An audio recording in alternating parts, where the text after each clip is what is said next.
What if I told you that most relationships don't fail because of a lack of love, but because we never learned this before committing?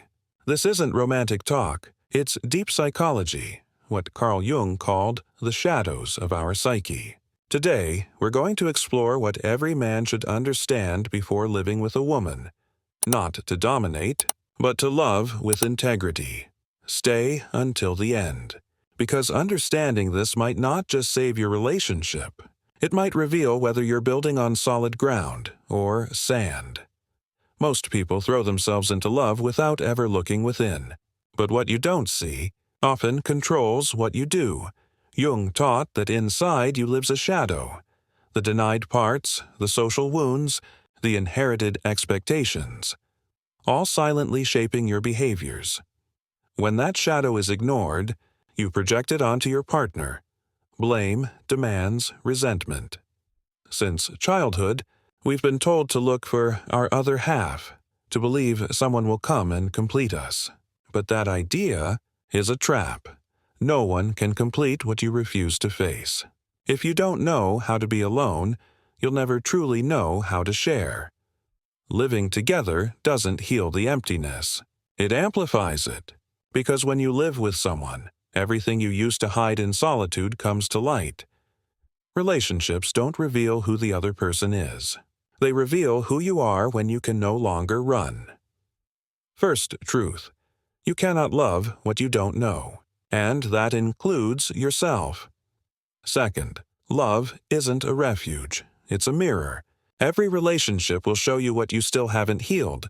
And third, no one can carry you forever. If you don't learn to carry yourself, any love will eventually feel like a burden.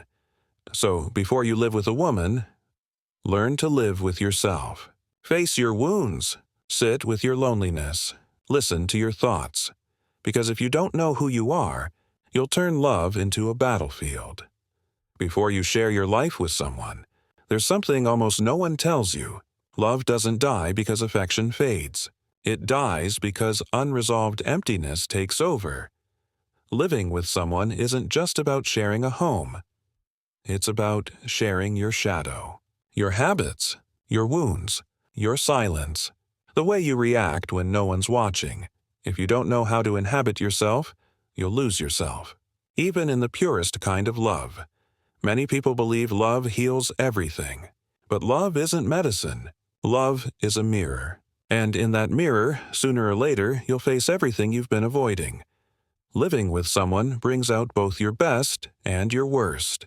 It brings out your patience and your ego, your tenderness and your pride, your deepest fears and your hidden needs.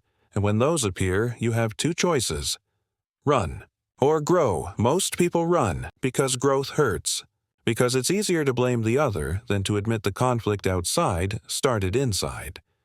It's easier to say, "she changed," than to admit you never learned to communicate without attacking, to ask without manipulating, to love without fearing loss. Before you live with someone, ask yourself, do I know how to be alone? Because if you don't know how to be alone, you don't know how to love. You only know how to depend, and dependence doesn't build love. It builds cages. Relationships where love becomes obligation, and company becomes a way to avoid facing yourself. To love is not to seek someone who makes you happy. To love is to share your happiness with someone who has also chosen themselves. Stop looking for someone to complete you. Start recognizing yourself as already complete. If you enter a relationship from lack, you'll demand what you don't know how to give. You'll want validation because you can't validate yourself. You'll want to be heard because you don't know how to listen to yourself. You'll want unconditional love when you can't love yourself without judgment. And it shows. It shows in how you ask for attention, in how you manipulate through silence, in how you demand what you don't offer. Conscious love begins where need ends. It begins when you no longer need to be chosen to feel enough. When you can look at the other person without wanting to own them.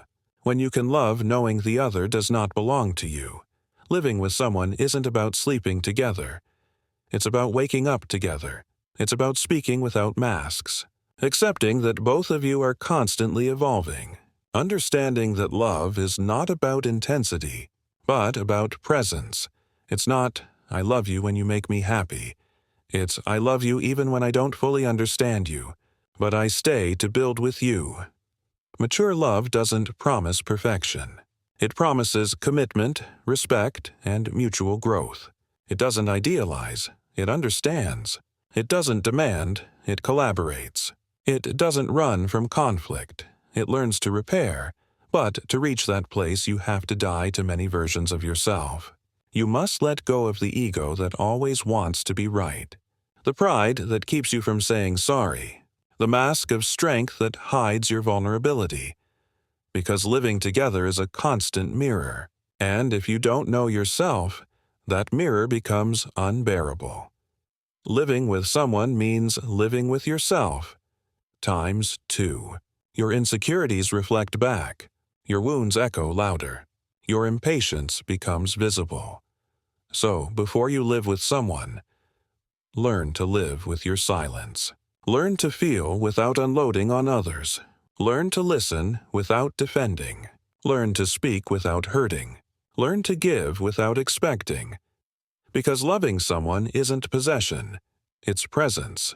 And being present means respecting their process, their dark days, their need for space. Love isn't a refuge for your emptiness. Love is the ground where your emptiness comes to be healed. And if you refuse to face it, you'll repeat the same patterns again and again. Different faces, same wounds. When two people love with maturity, they don't absorb each other. They expand. They don't lose themselves, they find more of who they are. They don't compete, they elevate one another. True love doesn't take your freedom. It reminds you that freedom is an act of love. Because the one who truly loves doesn't need to control. They know how to trust. They don't need to own. They know how to share. And they don't need to be perfect.